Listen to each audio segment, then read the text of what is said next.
Welcome to the Triangle Spotlight on WQBQ-1410, the voice of Lake County. Get ready to meet some pretty interesting people who are doing surprising things. And now, your host, Suzanne Lynn. Hi, our guest today is Stacey McKay, and I met Stacey in a networking group, and we just really clicked. And then when I got to know her better, I found out what a really cool, amazing person she is. So, first of all, Stacey is married to her high school sweetheart, which is great to be able to say after 35 years, right?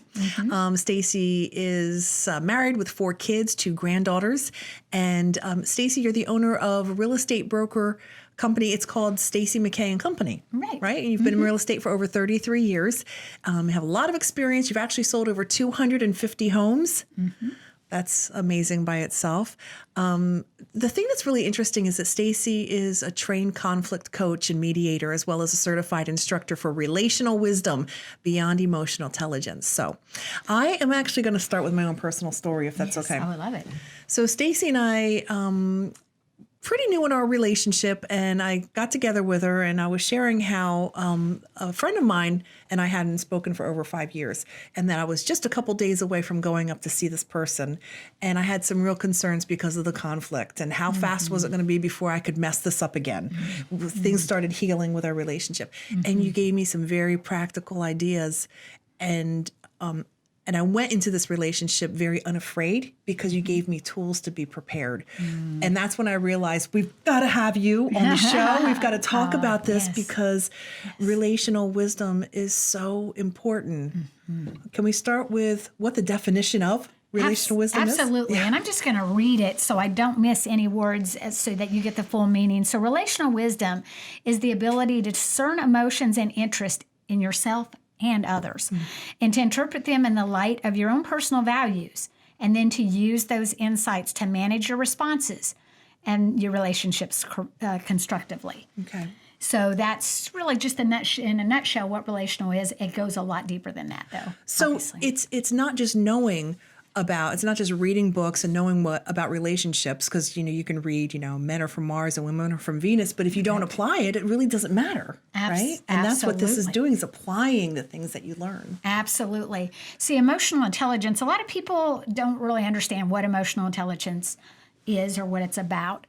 We all know that we are born with an IQ or an intellectual quotient, but on the flip side, we all have emotional intelligence. Some people have stronger and greater emotional intelligence because they have learned to harness soft skills and to apply soft skills. So a soft skill would be something as simple as just being able to have conversation with somebody. Right. To have understanding, to have empathy, to have a giving spirit, to be thankful, grateful. Those are all soft skills. Okay. You can have somebody that can be extremely intelligent, have a high IQ, and have just what you would call mad hard skills. Right. They have a Harvard degree. They excel in their field in terms of super genius IQ. Yes, absolutely. Right. Knowledge. Right. That's a hard skill. It's your resume. However, you can have some of those same people that lack in the soft skills, or what we call emotional intelligence. Can I say that we know people, of course, we all do, who you go, okay, that guy is super smart, but they have no common sense, or they have they're socially awkward. Right. They're not applied. So that's the soft skill. Exactly. Gotcha. They're not in tune to other people and how they're feeling and what they're saying or they're doing is affecting other people. Okay. Ken Sande, who actually wrote Relational Wisdom and has trained all of us that are certified instructors, talked about one of his worst hires that he ever had was actually somebody that had the best resume. I mean, if you looked at this resume, you're like, I have to have this person. Mad hard skills. Mad hard skills. But when they came into the workplace, they could not get along with people. They caused dissension within the teams, various things like that. That very quickly you see they're not really what all they're cut up to be. So it's not going to work just because you've got the knowledge. If you can't apply it to people and make a difference and move the team forward it doesn't matter what your resume says, right? Absolutely. So what I love about, I'll talk a little bit about Ken Sandy. So Ken Sandy, for over 30 years, was the founder and executive director of Peacemaker's Ministry. Okay. Peacemaker's Ministry not only worked with attorneys throughout the United States that learned how to conflict coach, how to mediate, how to conciliate, but it also went into what you would call lay leadership. Went into other people that had a harder passion to help people through conflict. And that's how I got involved with the ministry back in 2003. Oh, it's that old. Yes. Okay. Oh, well, it's longer than that, over 30 years. But in 2003, my husband and I went through a business mediation under the Peacemaker's Ministry. And we came out of the backside of that realizing we really had a lot of our issues were more personal based than it was about the business. Wow. And we came through that. That was at the 18-year mark of our marriage. And we came out of that with our marriage being restored, essentially. Oh my gosh, you went in for your business to be restored and God really worked in. Saw that we had issues in our marriage that were all stemming from working together. Sure, right. That helps to pull the scab off the wound. But through that process, I really got a heartbeat and passion for the peacemaking, and ended up being trained to be a conflict coach and to mediate, and worked with other marriages, worked in business situations, doing some of that in conjunction with what I do in the real estate arena and my school, which I have a licensed real estate school where I train not just realtors, but also business people. So I was able to begin to apply those skills. But Ken left about 6 years ago, Peacemaker's Ministry, after the 30 years, and realized that if you apply emotional intelligence, but more so with relational wisdom in your relationships, you wouldn't get into these conflicts to start. And how many of us said, wow, if we had had this when my kids were young, before I got into that 18-year marriage where we were really at each other. Yeah. So I am really... Preach. I can so relate, yes. So I'm really impassioned to bring relational wisdom, not just to the business workplace, to families, to churches, to not-for-profits, because if people learn these skills and they're able to take them into all of their areas of relationship, it will only help them to grow and to not get in those conflicts. Absolutely. I mean, I can relate with Dave Ramsey. When my husband and I took Dave Ramsey, we thought we were going to learn how to manage money. And of course we did, but it taught me how to be a better mom, a better sibling, a better spouse and better friend. Absolutely. So these things are there's not just hard walls around them. It's like, I've often heard the phrase that people don't leave jobs, they leave bosses. And if people, especially in leadership, would consider taking something like what you're offering. Yes. When people are working for you, you're not just beating them up at work. You're beating their family up because they're taking that home.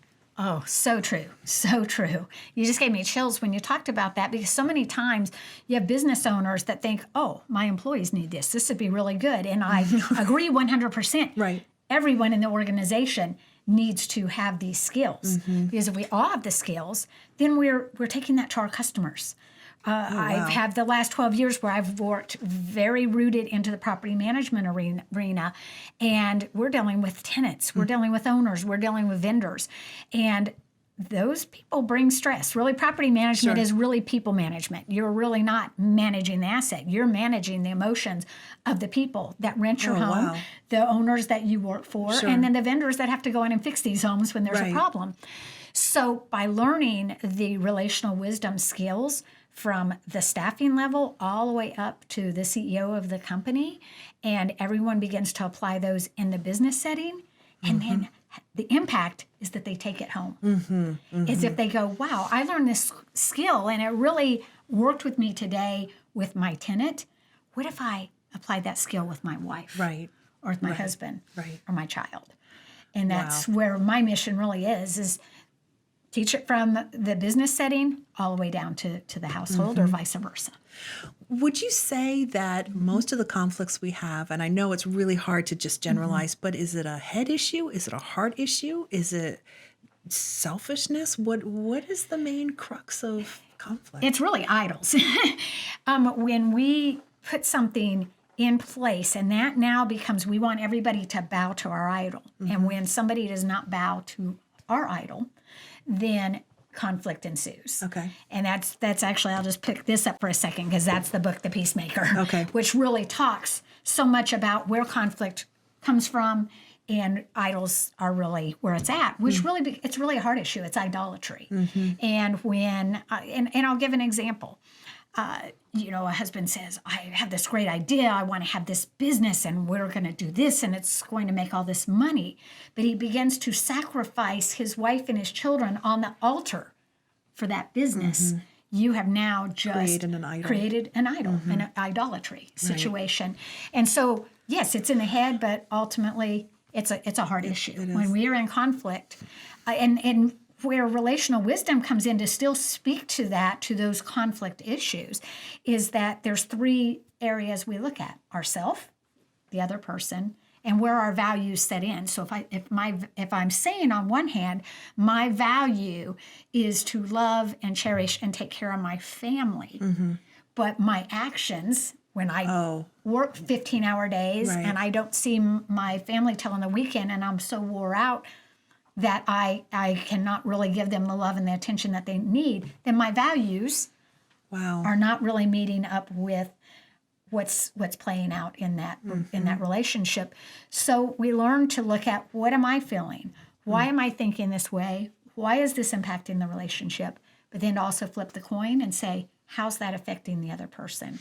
How do you think they felt? How do you think what I just said impacted them? And then lining that up with your values. Live out what you say you're about. Okay, that's big what you just said. So I guess if you're going to sign up for this session, the one thing maybe is that you've got to be open to hearing truth spoken about you, and that the finger you've been pointing to your spouse or to your employee might be turned around to you first. 3, I always say 3 are pointing back. If you point one finger, 3 is coming back at you. Yeah. So absolutely. And what I love about relational wisdom, as in our course and the training, is it is not meant to bring judgment. It's meant to bring training. A lot of times people say they just don't know. We can teach this as low as 12-year-olds. We tailor the core principles are still taught, but we tailor videos, modern day movie clips that we use for that particular audience, for that corporate audience, for a retreat. I'm doing a retreat in February for a corporate setting that's all women. Right. And so you're not going to use clips from the notebook or anything like that. So we're going to we'll use various clips that will help to show good uses of relational wisdom and not so good uses. Right. Now, sometimes I have grown men literally get grieved when they see a clip and they now realize my kids are grown, and this is maybe why there is dissension in our relationship, because I didn't speak kindly like Russell Crowe did in Cinderella Man to his son when he was upset with him, that I raged on my child. So sometimes will regret come, will conviction come? Yes, but we're there to walk through that process and to help people. There's not a lot we can do about the past, but we can sure move forward and maybe try to fix. Correct. And at least be better with relationships going forward. Take those skills and begin to apply them. And just think of the dynamics when everybody in a family relationship has that opportunity to learn this information and then begin to apply it within that family setting. And then, like I said, take it out to the world or vice versa. Learn it in a business setting and say, you know what? I would love it if my wife or my husband could learn this material, and then they can come to, really our workshop's about 6 hours. I can do lunch and learns for an hour if I'm bringing this to a business setting, just to give people the basic skills. And the best thing is they have an online course. So if you cannot make it to a workshop, you can sign up online and you can take the 8-week course. There's so many ways to do it. And I have tears in my eyes because when I think about the healing that happened with my friend, I mean, it was happened just a couple days really before Christmas. And it was, I mean, after 5 years of not speaking, you may have already put up a wall and said, you know what, I'm better off without them. I'm better off without the drama. They're better off without me. They make me feel this way.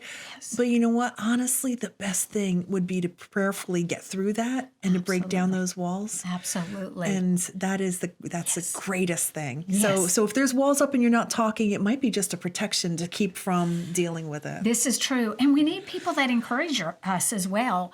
I know when John and I were having our marriage issues, 2 weeks after our mediation, where we really felt like, wow, we really saw some healing in our relationship and we were moving forward, something got revealed to me that had that been revealed to me prior to our mediation, where my heart had softened, I would have said, I'm done with this marriage. But instead, I called my best friend. She's my business partner. She's also a certified Relational Wisdom instructor, Teresa. And this now has been almost 17 years ago. And I called her and I was so upset. And she knew what God had just did through the work of this mediation.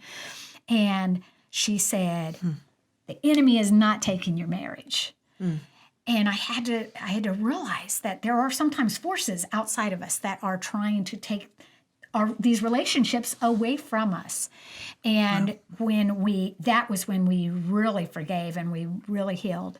And 3 months to the day of that mediation, I found out I was pregnant with my son, Joshua. Oh my gosh, that's wonderful. And what a gift he's been. Yes, I know a lot about Joshua. I've never met him. Yes, he is my last child still at home. He's a sophomore in high school.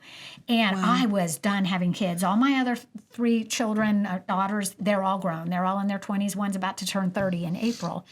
And every day when I look at Joshua, I think, what if I had not forgiven? He wouldn't be here. Yeah, that's huge. And so knowing that sometimes that decision to forgive or not forgive, to restore or just cut off that relationship could be cutting off the greatest blessing that you could have in your life. The way you said that is so powerful. And I do want to stress that, it can be a faith-based session or not faith-based, right? I mean, don't feel like, we have a different culture or we want to make sure that we separate, religion from, you're able to provide that, right? Absolutely. We have 2 completely different courses that we teach. One is a value-based, which means it is value-based. It's a very good setting for any kind of business, any kind of place where you really are not wanting to mix that lines of faith. Yeah. And then we have the faith-based curriculum. For churches? For churches, Christian schools, organizations that are open to have faith introduced. Okay. And I'm very cognizant of the group that I'm speaking to as to which curriculum I'm going to use, which video clips I'm going to use, and what direction we want to go in terms of what the mission is, if we're wanting to just talk about values or if we are able to introduce faith. Okay, so this is probably like a couple $1,000s to go through? No. So basically, I honestly don't know the price. I had to just guess. Yes, hey, you might have said, well, it's actually $5,000 or $6,000. I would have been in trouble. I'm glad she thinks that's the value. The course runs about $50 for an individual, and that includes the workbook. And for a couple, $80. And if you attend a live session, then you're eligible to have the online course to do a follow-up. Or, like I said, if somebody cannot make it to a live training, they can as well just take the online course, $50. And you have all the resources. You have an app that you can download to your phone. You have hundreds and hundreds of blogs that will provide the ongoing training in this arena. And there is so much information that you can continue to learn. It's not like you just sit in this workshop, okay, great, I learned that. You're able to go on and have these ongoing resources to look into, blogs, various things like that. So I know a lot of times churches are looking for women speakers. Do you have something that you can provide to a church as a speaker for just like an hour session as a women's tea? What can you do? Absolutely. So in a business setting, a lot of times it's lunch and learns or coming in for an early breakfast meeting. For women's groups, churches, we can do as little as a 1 hour session, all the way up to the full day training, which is the $50, typically per person. Or for groups, I'll do specialty pricing depending on the number of people, what the attendance is, and what the group is looking to have. I would have to say, what do you have to lose? I mean, assuming that you're not in conflict with someone. Let's say best case scenario. You think that everything is going well. What could be going well that could be even better? For $50, could you improve relationships? Could you learn more about yourself? Absolutely. Yeah. And really the basis of this, you'll have training to help you in conflict, but it really isn't about that at all. It is really getting those skills to understand self, others, and your values and or how your faith impacts how you live out life. Mad soft skills. Mad soft skills. That is it. Stacey, give me some information how we can contact you. Okay. You can check us out at www.staceymckay.com. So again, www.staceymckay.com. All my contact information will be there. You can fill out for additional information, or just give me a call if you have a group or some place that you would like to have me come speak or teach, and I would love to talk to you about that. And just verify, it's Stacey, Stacey, McKay, MCKAY. .com. Right. And I'll go ahead and give you the phone number just in case you missed that web address. It's 407-300-7676. Stacey, thank you so much for being here. I have a feeling this isn't the last time we're going to talk. Absolutely. Thank you. Thanks, Stacey. So much. Have a great day. Thanks for watching the show. We hope that you enjoyed it. Having digital marketing for your product or organization is so crucial these days. People are ditching traditional advertising like print and broadcast commercials and turning to relationship marketing platforms like YouTube and podcasts that people can consume on demand on their time. Let's talk about how we can build your digital library with segments just like this.